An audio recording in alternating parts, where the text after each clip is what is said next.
you doing? I know I'm giving you back-to-back information about this particular F1 visa. When I'll be done with F1 visa, I'll be coming up with a new type of visa. Maybe I will be talking about J1 visa. Maybe I'll be talking about K1 visa. Just stay there. Stay there. I got all of you. Trust you me, I got all of you. Maybe I'll be talking about B1, B2. Those are visiting visa. I mean, maybe I'll be talking about DV lottery. Those green card holders. Maybe I'll be talking about now life here in America. Okay, now we have come from our different countries and now we are in the US. Then what? So what is the student life like in the US? What are the things that a student needs to be, cautious about, pay attention to? What are the kind of resources a student needs to watch and be on the lookout? And what are the benefits of this particular visa once you get here? How can you transform your life? How much of the achievement can you get with that particular visa? How long is the duration of study? During that study period, what is life like? Okay, I'm gonna show you the streets of America. I'm gonna show you the streets of how to board a bus, the resources that you need to use. I know you're worried about the snow. What means of transport I need to be careful about. I'm looking forward to. If you have already gotten your visa, stay there. Make this channel your best friend, because I'm gonna talk about life in the US now.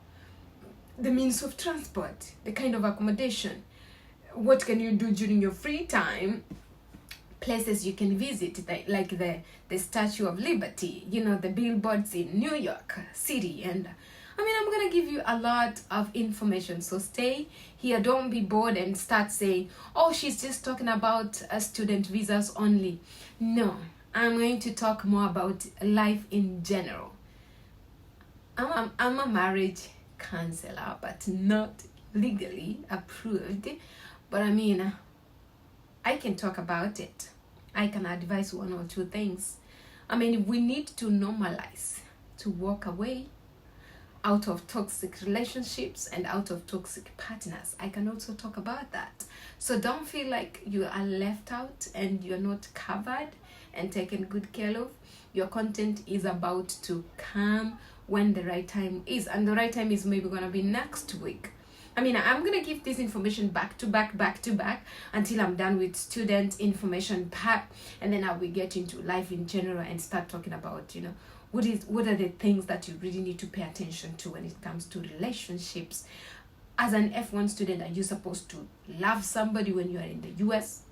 Is loving somebody a crime? What can you do? How can you choose a true partner? How can you identify people who are users and who are coming with the best, promises only to lure you into time wasting and, make use of your body, and when they're done they just dump you like nothing happened. How can you identify true relationship and somebody who is really serious into your life and somebody who is not a time waster? And how can you even identify somebody who has good record in terms of the requirements, in terms of the law requirements, the regulations of this particular country? There are things that you can find yourself trouble in. How can you avoid those troublemaker people and get yourself in a good environment with a true partner, somebody who has a good public record? And I will be talking about those things, okay guys? So don't feel like you're left out. I'll be talking about spirituality. I'll be talking about churches. I will be talking about activities that you can engage in. Come on, I'll be talking about all of you, all right? Don't feel bored. This channel is going to be all-rounded. So what are we talking today? In today's video, in the count of 1, 2, 3.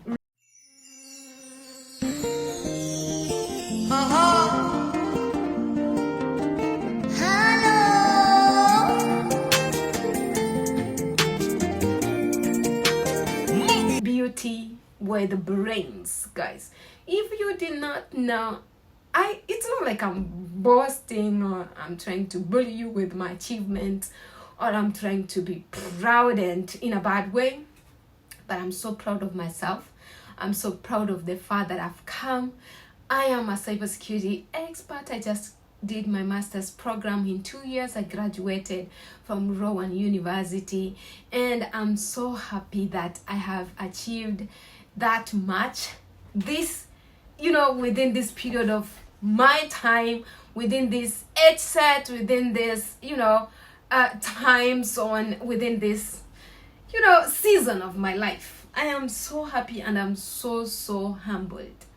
I am so proud of myself, guys, to have that achievement within this particular period of my time where I don't have kids. I'm not in a toxic relationship to waste up my life. I've achieved this achievement, this milestone. It's a big achievement to me and my family. They know it. My siblings really understand that this is a milestone. This is a big achievement to us as a family, and I'm so proud of myself. Now put myself aside and let's talk about what are the requirements for that particular visa approval. What do you need to do for your visa to be approved? What are the things that you really need to put together for your visa? How do you prepare for your visa approval? Or how do you prepare for your visa interview, for your F1 visa interview? What do you need to do? Okay, what do you need to do for your visa interview, for your F1 visa to be approved? Number one, you really need to have to double check and ensure that all the steps have been made and have been accomplished and have been submitted. You've already booked for your visa interview. Now we are not talking about application. You've already booked for your visa interview. Number one, double check if your DS-160 is completed and submitted. Double check if your I-20 is signed. And by signing, if you are below 18 years old, make sure your guardian or your parents sign. There's a place where your guardian and your parents should sign. If you are above 18 years old, you don't need your guardian to sign that document.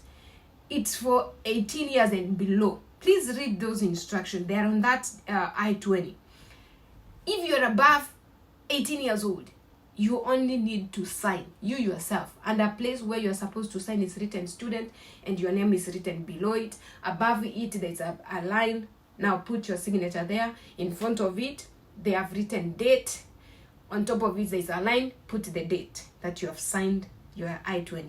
Your I-20, you don't have to sign it the day you have received it. You can sign it anytime before your interview. You can sign it today and take it to your interview tomorrow. A good student should always do their things very early. Get your I-20 this week, print it, sign it, put it somewhere. Start organizing your documents. After your I-20 is signed, and you want to double check if your visa date and time and location is what you have been thinking. Some people book for their visa interview and they forget which location they booked. They forget even the country. They forget they were supposed to travel. They were supposed to take a flight, maybe to South Africa, maybe to Tanzania, maybe to Kenya, maybe to Rwanda, maybe to any part of the country that you booked your visa interview. And that is one thing also you need to know. You can do your interview in any place of your interest. If you are in Kenya, you can do it in South Africa, you can do it in Tanzania, you can do it in Kenya.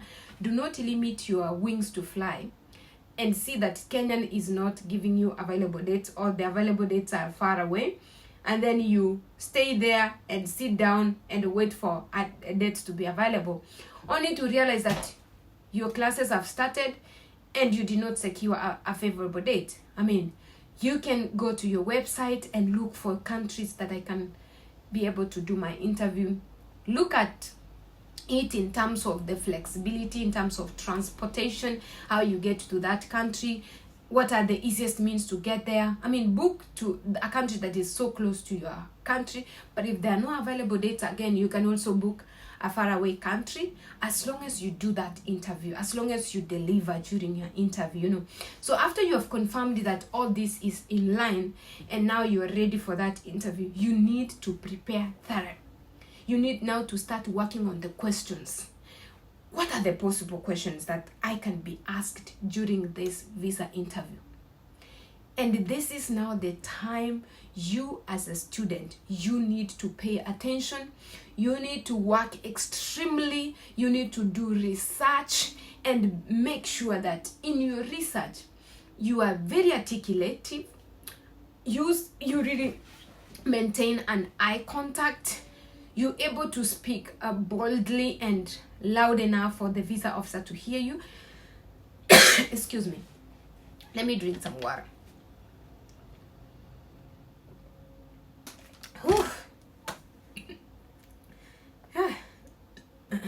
Okay. Thank you. Yes, I'm talking. So let's say you're able to articulate your points really good. You're able to project your voice just like I'm talking here. It's the same way that you should be able to talk. You should be able to maintain an eye contact. You should be able to relaxation. And during your visa interview, I mean, things might happen. You might find butterflies. You might find yourself anxious. You might find yourself nervous. It's normal. And if you feel something like that while you're about to start your interview, breathe in and breathe out. If you breathe in the count of 4, like,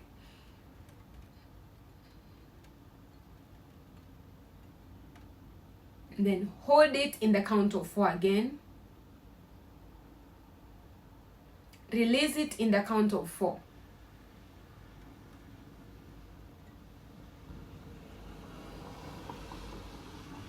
Not that breathing in like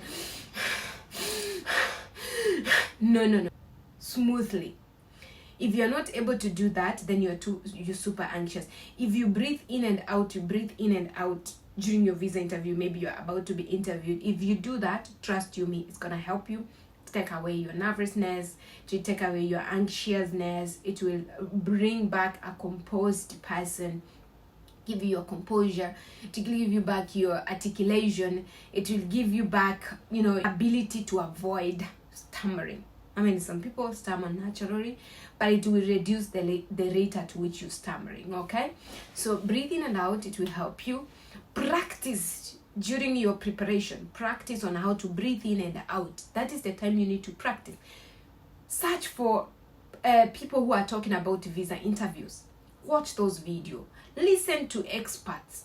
Listen to seminars where they are talking about visa interview, what I need to do. You need to be bold. You need to be courageous. You need to speak straight to the point. You are not supposed to take too much time to respond. Immediately a question is asked to you, you are supposed to give an answer.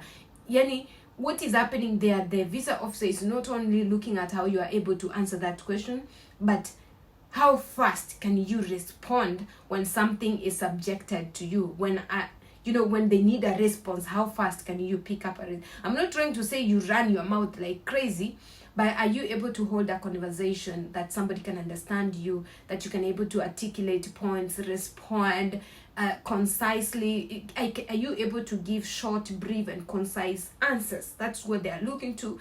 Are you composed when you are giving this answer of yours? Are you maintaining an eye contact when you are giving me this answer? Are you a critical thinker? Those are the things they are looking to when you are giving me this answer. Do you deserve this opportunity when you go to represent your country in the US? I mean, do you deserve it? Can you truly represent your country there? If a situation is presented to you, at some point you are stranded in the US, can you figure out situations? So those are the things the visa officer is looking into you. It's like, okay, now you're in the US, can you be dependent of yourself? Can you be independent? Can you be a person who can figure out things and situation on their own? Or are you just going to the US and start crying, oh, I don't have money, oh, somebody stole my money, oh, somebody's being racist to me, oh, somebody's bullying me, oh, you are a crying machine. You're going there to be a crying machine and be petty on small issues. So when they're looking at you, they're looking at so many things. They need to see somebody who can be independent and solve situation when the situations are present. Can you speak? Can you fight for yourself if something like if an abuser is in front of you and is about to take advantage of you, maybe sexually or maybe in a way that is not appropriate? Can you reach out to information? Can you reach out to resources available? Can you speak about it? Or you're that kind of a person who is going to be quiet and, you know, keep suffering in that situation, and you can't find out the possible solutions to a situation that has represented itself to you? Those are the things they're looking at. Those are the things they want to see in those 3 minutes, because your interview is 3 minutes. That is 180 seconds. They want to see all those things in those small minutes, in those few minutes. They want to summarize by just the look of things and how you project and how you speak. It's not about you having that money in the bank. It's not about you being able to sponsor yourself. Of course, that is an added advantage if you are able to sponsor yourself, of course. Even if you are at the best articulative person, the best critical thinker, if you also don't have financial capability, they can't let you get that visa. You know, there are so many things that come with it. You must be able to speak. You must be able to, you know, support yourself financially when you are here.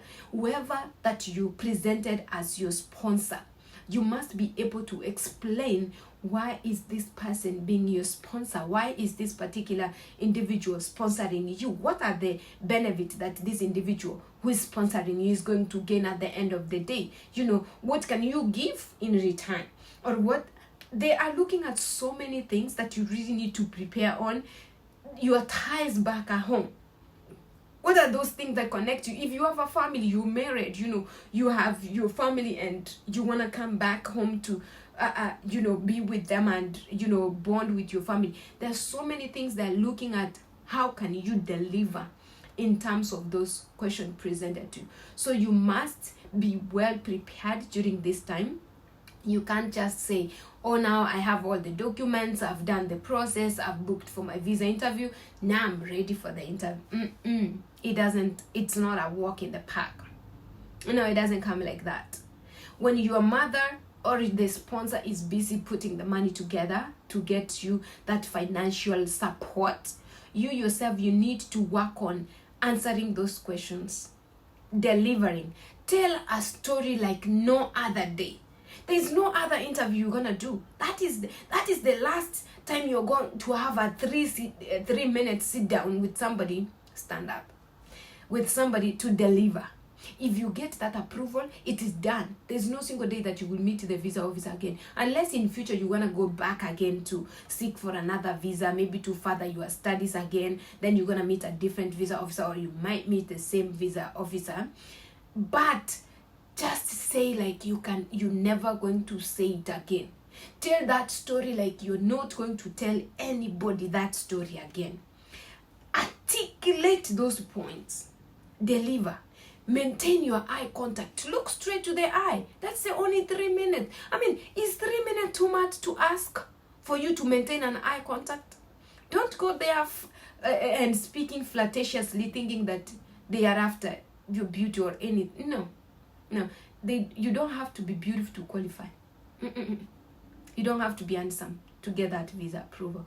No, do not go there with your flirtatious that, oh, me, I'm beautiful, I will use my beauty to get the visa. It doesn't work like that, honey. You will get a denial with that beauty of yours, with that cuteness of yours, with those sex eyes. You will get that denial. And before you realize that your beauty is nothing without brains, you've already have a whole wasted time, resources, money, and all the opportunities that you could have achieved by just being smart and focused and delivering. I mean, beauty with no brains, who wants that? I mean, if somebody wants beauty with no brains, then they are not also having no brains. They have no zero brains.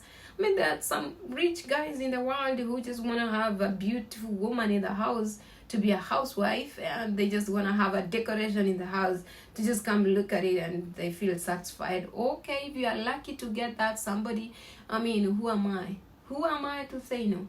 Some people are just lucky. They're just lucky. They just get somebody who has made it in life and they make their life. Some of us, we had to work so hard. We had to know that our beauty without brains will take us nowhere, so we had to toil. So if you are that kind of caliber and you really know that very well in this world you can't make it without brains, then you're gonna have to put those brains into work. Okay, you're gonna have to deliver. So extensively do research on questions. Reach out to people. You can reach out to me. We can prepare together for that interview session of yours. I will ask you a couple questions and see how you respond to it. I will help sharpen your responses. If you trust yourself, make Google your best friend. If you want to understand why the US, why not study in your home country, go to Google. It will give you an elaborative, extensive responses that you can choose one to die with. You can choose. You don't have to memorize all of them. I mean, get one and fit into your program and run with that one. Explain very well. Of course, there's the automatic thing, the obvious thing. International skills are better than local skills. With your international skills, every company in your hometown or in your country is looking up to that international exposure because they understand you are globally into you have a global perspective of the market, of the job market, and you can sell the company into a global experience that nobody else has in terms of local skills. Local skills are good, but are not good enough to take you into another world or a global perspective where there are cultural experiences that some of the local students are not able to meet. There's cultural exposure, there's a language exposure, there's a lot that comes with international skills. You know, you can have more research on that and understand that particular question. Talk more about your sponsor. You really need to dwell so much on your sponsor, who is sponsoring you and why. Back yourself up really good, okay? If you don't know, make Google your best friend. If you don't know, make me your best friend, or make other experts your best friend and consult, research, find out. Do not just show up to the visa interview just like that. No, you're gonna have to do good research. Finally, you need to put all the documents necessary for your visa interview. Make sure you have your DS-160 confirmation page. And that means you should have submitted your DS-160 and now you have the confirmation page.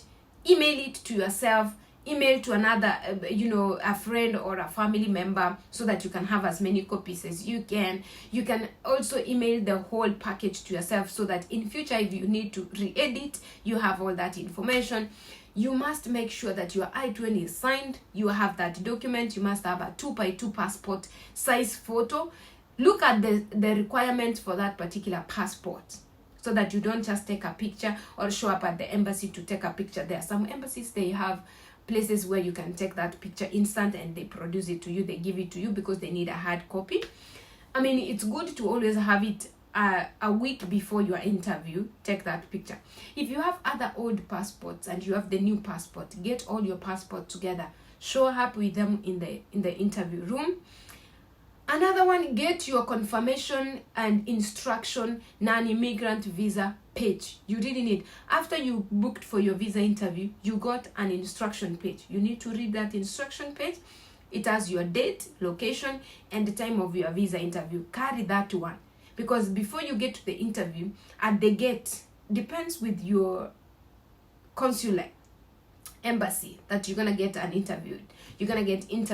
But they really need that to show that you have already booked for a date and you actually have a date or you have an interview with them. Carry that with you. Get your bank statements. If you applied for an Empower loan or any loan, please get that disclosure form or get that approval form or a letter of loan. Get it signed and carry it by yourself. If you have a scholarship, you need to get a letter to show that you have this scholarship, you were qualified for it, you were approved for it, this is the amount of the scholarship. You need to carry that with you. Some of the students just forget. They just want to show up at the embassy and say, I qualified for a scholarship of 3,000, 7,000 or 40,000. I mean, you need to show up that you have it. Your bank statement should be certified. get a notary stamp, get an advocate to certify that that bank statement is legit and genuine before you take it to the embassy. Get your credentials, your certificate, your result slip, your birth certificate. If you are a divorcee or you are divorced, get those documents. They will help you in one way or another. You never know how questions can be framed. You might be asked, are you married? And then you answer, I'm divorced. And maybe he's interested to see the divorce paper. Do you have it? I mean, just carry this. Nothing you're going to lose by just carrying all your documents together with you. If you were baptized and you have that baptismal card, carry it with you. Okay, carry it with you. If you have any criminal record history that you have cleared and your record is clean, carry that with you. That police clearance, carry it with you if you really need have to. I mean, there's no harm to have those documents. Even if you say that the visa officer did not even look at all the documents, do not discourage others from carrying the documents. You carry them. You never know which document you'll be asked. If you have a birth certificate, carry your birth certificate with you. I mean, why are you leaving it? Why are you leaving your national ID? I mean, carry all those documents with you and more other documents. If you are married, if you're married, carry your marriage certificate. Why are you leaving it? Why are you leaving it? Okay? And if it's F2 visas and your spouse is eligible and you got an F2 with you, let them also carry all their documents. The same way you are carrying your documents, let your F2 dependents carry their documents. If they are children under the age of 21, let them carry all their documents as well. Just like you getting interviewed. You might get there and after your visa approval, they want the birth certificate of your children. If it's your husband, they probably want a marriage certificate to prove that this relationship is bona fide. If it's legit. They will want to approve that so that you're not just going with anybody and saying that, oh, he's my fiancé. What do you have to prove? Okay? Whew. Oh my goodness. What a beauty. With so much knowledge, with so much information. Brains. Guys, you see, I'm not reading anywhere. That shows you that my 2 years of studying here, I've achieved a lot. Okay, beauty with brains. Oh my goodness, guys, stay locked here. Okay, stay locked here. Yeah, you're gonna have to love this channel. You're gonna have to love this channel because, man, I'm giving you virtual information that nobody else could have given you, that maybe at your time, like my time, you never got exposed to do. So feel yourself that you are in the US with me virtually, and actually you're gonna get that visa. Okay, just follow the steps. Make sure you do everything I've told you and more other things that I've not been able to cover in this particular video. Do your extensive research and love this channel. Please share this video to somebody who needs to hear about this before they go for their interview or before they start their application. I love you so much. Ciao, ciao.